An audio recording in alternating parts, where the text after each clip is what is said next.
Bill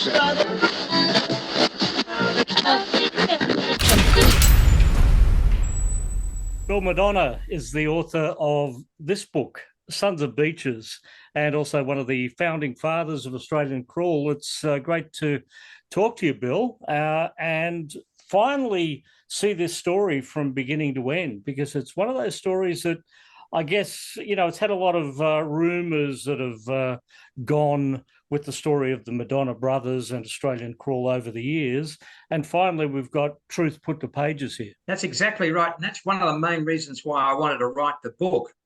Because, you know, when you do become, you know, famous, there's a lot of nonsense that's written about you, not only in the press when you're, you know, at the height of your game, but afterwards in areas such as Wikipedia and other online chat that, quite frankly, a lot of it was just a load of rubbish. And it could be really quite hurtful sometimes. It happened so often and for so long, it was a little bit like water off a duck's back in the end for me. I had to ignore it.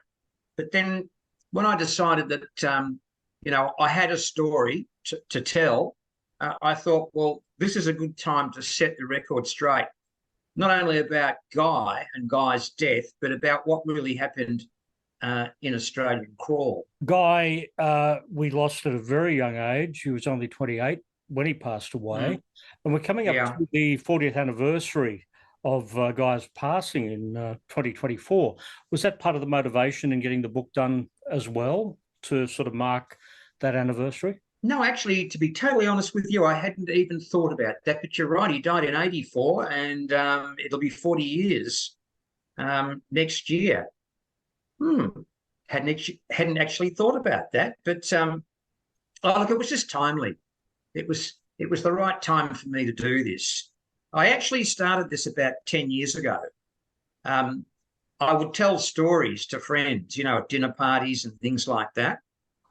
And, you know, my anecdotes were met with, you know, oohs and ahs, and I don't believe it, and how extraordinary. So I thought, I better write these down. So I just started writing the stories down, you know, in chapter form. And after I had about 6 chapters, I thought to myself, well, maybe I've got a book here. So then I set about collating it into a proper book with the beginning, middle, and end. But what I found interesting with the book is that it's not an Australian crawl book. Australian crawl don't even form until page 131 in this book. I wanted to make sure that this just wasn't a crawl book. I didn't want to write a crawl book. And it was a main reason to make sure that this book was the tale of 2 brothers. Because if you understand where we came from and who we were and how all the steps and the history actually came about, then you understand how and why and how accurately crawl formed. So, because again, you know, a lot of people sort of like to rewrite history to suit their own agenda. They don't necessarily stick to exactly what happened. Yeah. Well, you and Guy grew up in Mount Eliza. Mount Eliza was a long way from Melbourne in the 60s. We didn't have the freeways then. Were you very cut off from the rest of the city at that point? Yeah, we were the back blocks. We were down in, you know, in the seaside town and dirt roads. You know, in those first chapters, I evoke what it was like. Dirt roads, bush blocks, not many houses.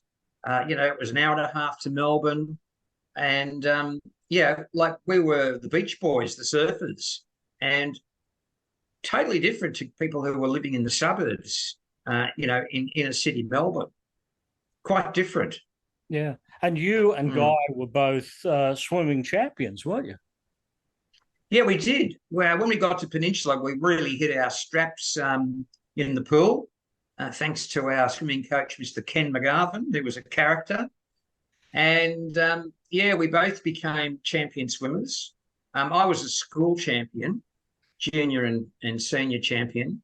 And Guy bettered me. He was actually an AGS, an Associated Grammar Schools 50-metre champion. And he was also a Victorian schoolboy relay, 100 metres relay champion.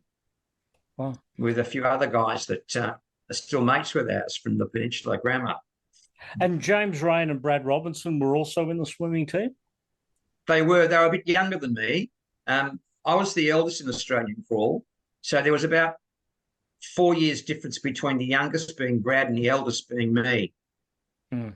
So, yeah, when I first met Brad and James, I might have been, say, 17 in year 11, and they would have been like little boys. They hadn't even hit puberty. So I don't really remember them all that well, but I remember them being in the swim team. Yeah.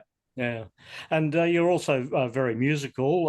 A couple of bands get mentioned, and juggling of the characters along the way till eventually it becomes Australian Crawl. But Guy wasn't an original member of Australian Crawl, was he? No. Well, look, if you count Spiff Rouch, which was exactly the same lineup as Australian Crawl, bar Brad Robinson, he wasn't in that band.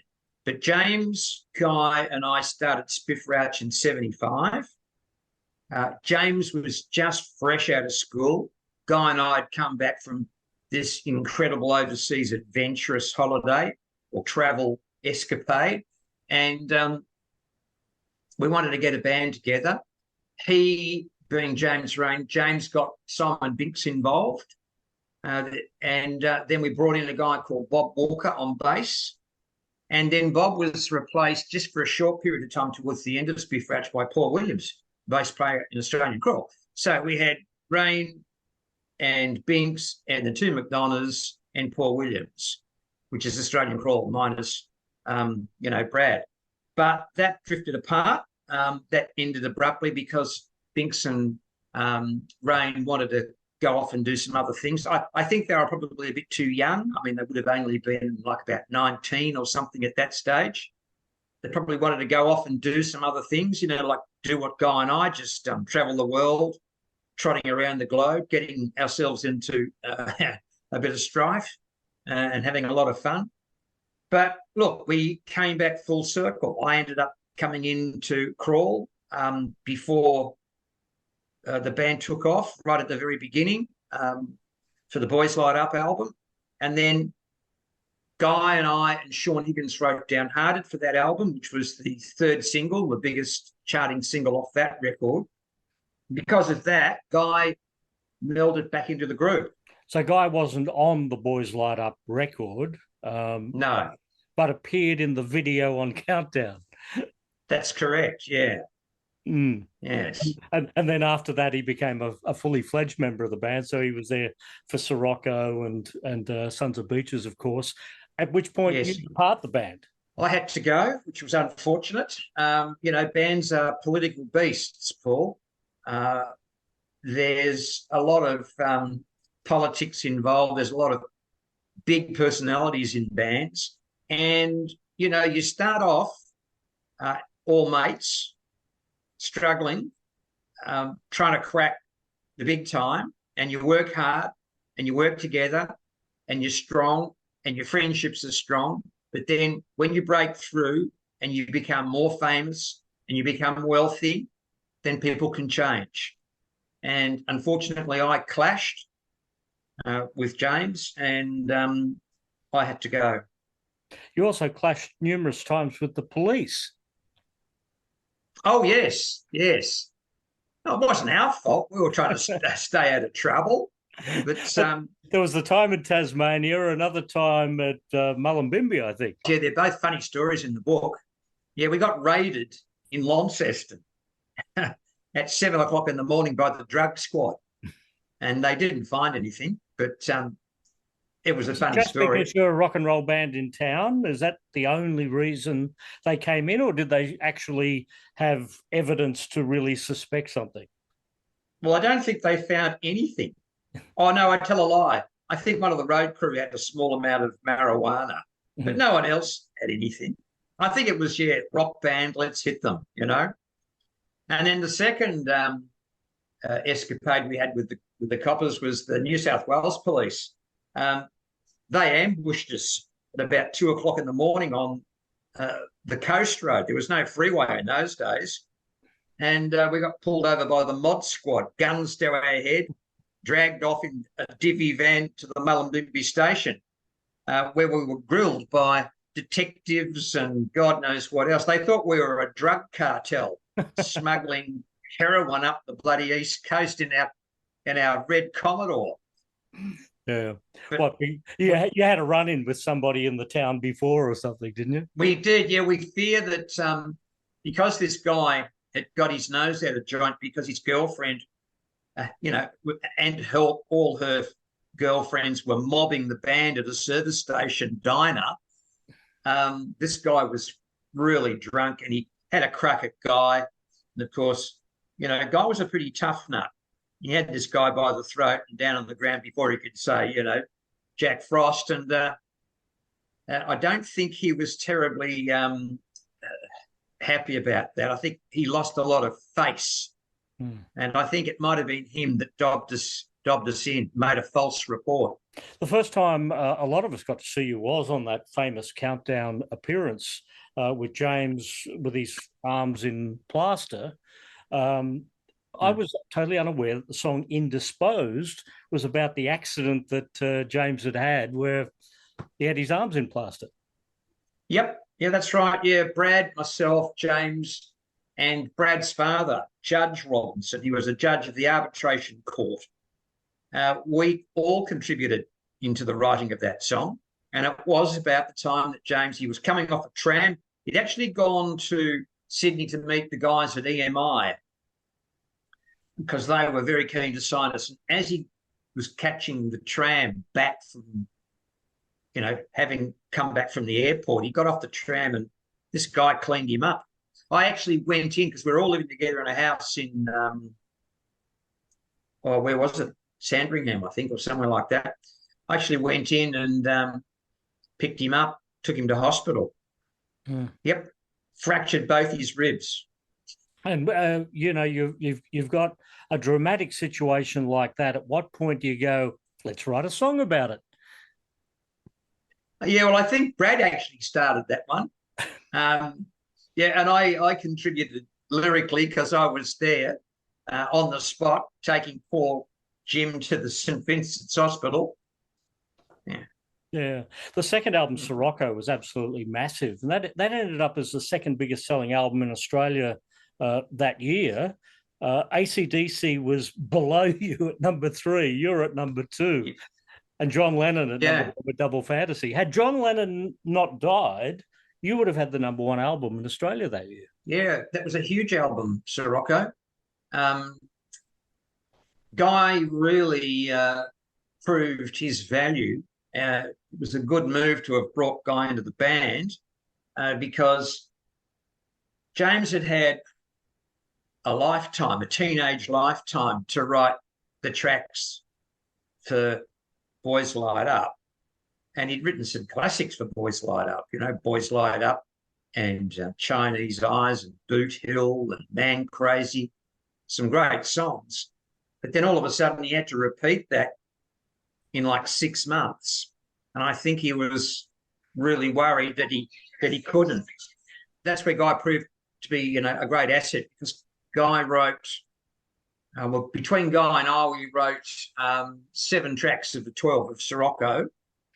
And Guy wrote all the singles and sang on 2 of them. Yeah. And then the next album, Shutdown, was your song, wasn't it? Yeah, that's right. That was the first single off the record. And that was a surprise actually. I fought tooth and nail to get that song on the album, and finally got on. And then EMI picked it as the first single, and it went really well.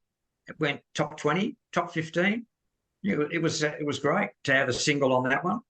And again, Guy wrote. I think between Guy and I, we wrote again about 7 of the 12 tracks.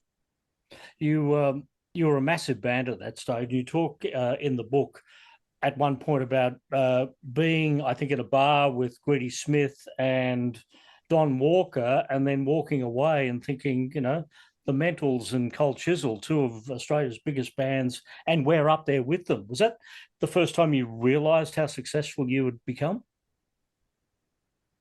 Well, yes, in a way, because there I was sitting having a cup of tea. It was in King's Cross with Wayne Delisle from Mental as Anything, and along came Don Walker, and we all sat down, and they all treated me as an equal. And that's when the penny dropped. Those guys who were in the biggest bands in the land, particularly Don Walker, I mean, the guy's a legend. To have that sort of feeling that, he's talking to you as an equal with that same sort of respect that I had for him, the penny dropped. I'm one of them. And, it really sort of made me think that, well, I have made it. So there's lots of highs that come with the successes. Were those same highs also contributing to a guy's lows? Guy was, I suppose the Keith Richards of Australian crawl. He'd take it to another level. But then, he took that fatal step in that he went from, I suppose, snorting coke to dabbling with heroin, and that's when he got himself into strife.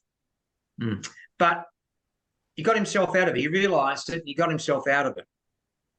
He came to us and he said, look, I've got to get myself straightened out. I've gone too far. And I explained this in the book. The family rallied around him, and we got him into a private hospital for detox. So, again, Guy didn't die from a heroin overdose. He didn't die of drug addiction. He didn't die of AIDS and all this other crap that people write. He was just unfortunate. He got infected by an injection of vitamins post-hospital. Yeah, the sad thing is that it should never have happened. It shouldn't have. It's just like, it's just shocking luck. Because, if that hadn't happened, he would have quickly recovered, and the band would have gone back on the road, and they would have gone to America. They had 78 shows lined up with Duran Duran, and that may have been, the break they needed to crack America. Who knows? But it never happened, because after Guy died, the band sort of, Paul left. He just felt like the band had lost its soul when Guy died, and he left. And then James took control of the band and took them into the studio to do that dreadful fourth album, Between a Rock and a Hard Place, which was a complete flop. And the band basically ended up bankrupt and finished summer of '85. It's incredible, isn't it? As legendary as this band is, it was only ever 4 albums, 5 if you count the Semantics EP. The Semantics recordings were packaged as a 4-track EP in Australia, and I think a 10 or 12-track LP for America. And the LP was released through Geffen Records in the States, and that was meant to be the big breakthrough album. And mind you, we'd released Sons of Beaches in America too, because that was meant to be a breakthrough album for us as well, because we had, the big US producer Mike Chapman working on that album with us, who'd done Blondie and the Knack and all these huge #1 bands in the States. But it didn't happen. Yeah, it just didn't happen. So, even after Guy died, they released Semantics, and it just didn't work in the States. Crawl just didn't work in America. I often wonder why, but I remember there was, I don't know, the CEO of one of the big record companies, and this was early in our career. I think it was after we'd done Boys Light Up, and he sent a telex, because in those days, it was either telex or telegram. I don't even think there was any faxes in those days. And he sent a précis of criticism as to why he wasn't going to sign the band. And the first point was that he couldn't understand a word that the lead singer was singing. You know how James's diction's really unique? Yeah. Yeah, he couldn't understand a word James was singing about. So he read the lyrics, and then he said, well, your songs are too parochial. You're telling stories about the east coast of Australia and, Manly ferries and your hometown and surfing. You said Americans aren't going to relate to that. They want stories about where they live, LA, California, New York. And the third thing he said, your music's all over the shop. He said, one song's a reggae song, one song's a ballad, one song's a hard rocker. He said, you've got to sound like AC/DC, the whole thing's got to have a signature sound. So they were his three criticisms. And maybe he was right. Yeah, the one guy album that we did get to hear, My Place, is that the beginning and end of all of his solo work? So we had definite plans for after Australian Crawl. I mean, when I had to fall on my sword and get out of Crawl, because of the friction, it was a very difficult time for me. But I realised that I had to go because Guy needed to stay in the band. He was a great strength for the band. I think he was key to this. If they were going to make it in America, he was key to their success. And I wanted him to have that success. But we had a very clear understanding that after Crawl had, hopefully made it overseas, we were going to have a crack at doing a McDonough brothers band. Because we had a band called the Flatheads. And the Flatheads wrote a lot of songs for Crawl, Things Don't Seem, Downhearted, Diane, those sort of stuff, those sort of songs. And that in that band was Sean Higgins, who was our co-writer for those hits. So we wanted to do reform the Flatheads and do our own record, a bit like what Neil Finn did when he came back out of Split Ends and he started Crowded House. Yeah. So that was the plan, and the songs that I ended up putting out on My Place, and then taking technically a step further with the Lost and Found record, were a lot of the demos, the song ideas, the sketches for what we might have done when we did our McDonough brothers band. But they were in just very, very rough and raw form. So, I mean, at the time it was a technical, nightmare to try and put it all together. So I did my very best. And then in 96, I took the majority of that record and used technology then to make it even better. So, it's a little bit of a history of what could have been if Guy had lived and we were able to go ahead and do our own record as a McDonough brothers band. Well, there's lots of stories to tell. We can't get through everything that you've got in this book because there's so many stories in here. But of course, anybody can go to the book Sons of Beaches by Bill McDonough and find out an amazing story of a point of time of the Australian music industry, and indeed the story of a rock and roll band on a global basis too. So, Bill, thank you for joining us here at Noise 11. My pleasure. Thanks, Paul.